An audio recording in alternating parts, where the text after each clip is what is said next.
जीवन की इस यात्रा में हम क्या साथ लेकर जाएंगे, जाने इस कहानी के माध्यम से।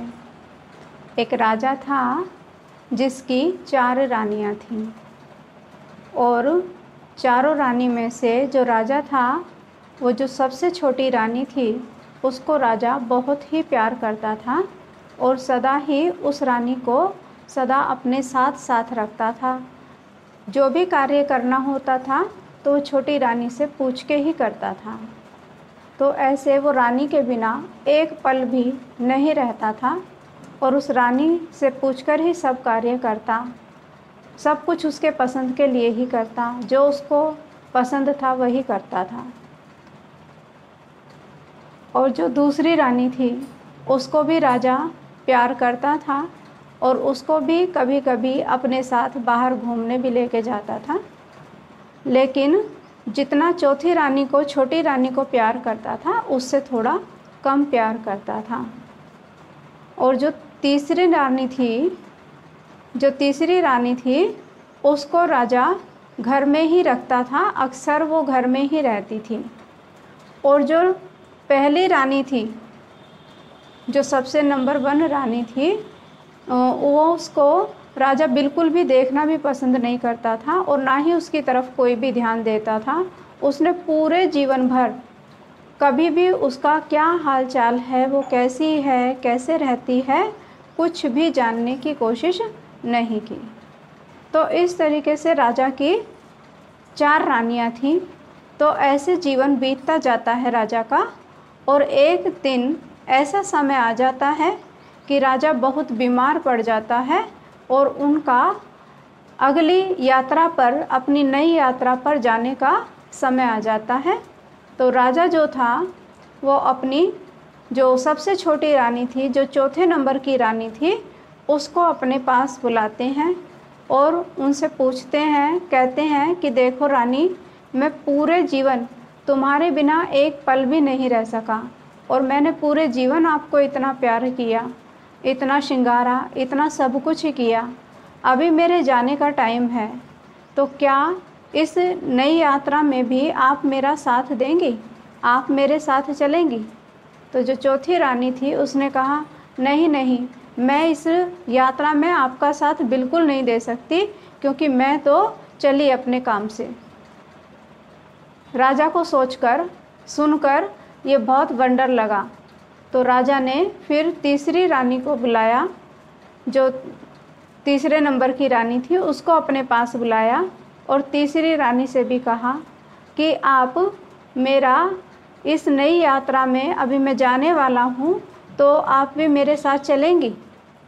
तो तीसरी रानी ने भी कहा कि नहीं नहीं, मैं भी आपके साथ नहीं जा सकती और मैं केवल आपको इतना ही सहयोग कर सकती हूँ कि घर की दहलीज तक मैं आपको छोड़ सकती हूँ और उसके बाद तो आपको अपनी यात्रा खुद ही करनी पड़ेगी।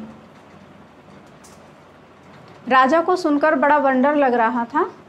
फिर राजा ने जो दूसरे नंबर की रानी थी, जो घर में ही रहती थी, तो उससे कहा, क्या तुम मेरे साथ चलोगी?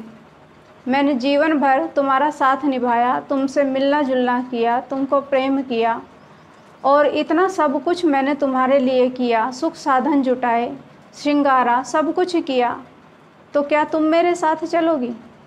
तो जो दूसरे नंबर की रानी थी उसने भी जवाब दिया, देखो, हम भी तुम्हारे साथ तुम्हारी पूरी यात्रा पर नहीं जा सकते हैं, हम तो केवल शमशान तक ही तुम्हारे साथ जा सकते हैं।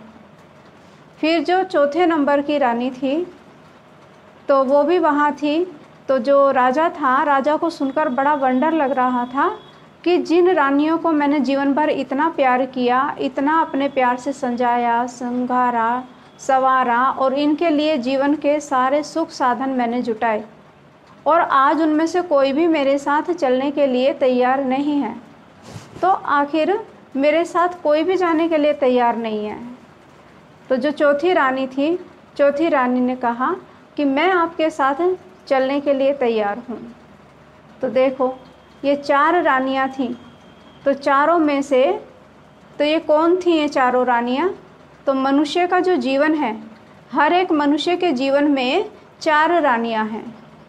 क्योंकि मैं आत्मा जो हूँ इस शरीर का मालिक हूँ, और ये शरीर क्या है, मेरी चौथी रानी है, जिसके लिए हम पूरे जीवन इस शरीर को हम हर घड़ी श्रृंगारते हैं, संवारते हैं, प्यार करते हैं, इसको स्वच्छ रखते हैं, कितना सुंदर बनाने की कोशिश करते हैं, पूरे जीवन इसी के लिए हम लगे रहते हैं। लेकिन जब इस शरीर को छोड़ने का समय आता है, ऊपर वाले का जब बुलावा आता है, तो ये शरीर चाहे हम कहीं ऑटो में हों, रिक्शे में हों, मेले में हों, कहीं भी रास्ते में हों हम, लेकिन ये हमारा एक सेकंड भी साथ नहीं देता है, और एक सेकंड में शरीर आत्मा से अलग हो जाता है। जबकि पूरे दिन ऐसे साथ निभाया कि दोनों एक दूसरे से मिलकर रहे और एक दूसरे के बिना एक सेकंड भी नहीं रह सके। तो ये चौथी रानी ये हमारा शरीर है। और जो तीसरी रानी है वो है धन संपदा। तो धन संपदा ने से भी हमारा कि हमने कितना सब कुछ खरीदा, सजाया, संवारा, सब कुछ किया और यहाँ वहाँ लेकर भी गए।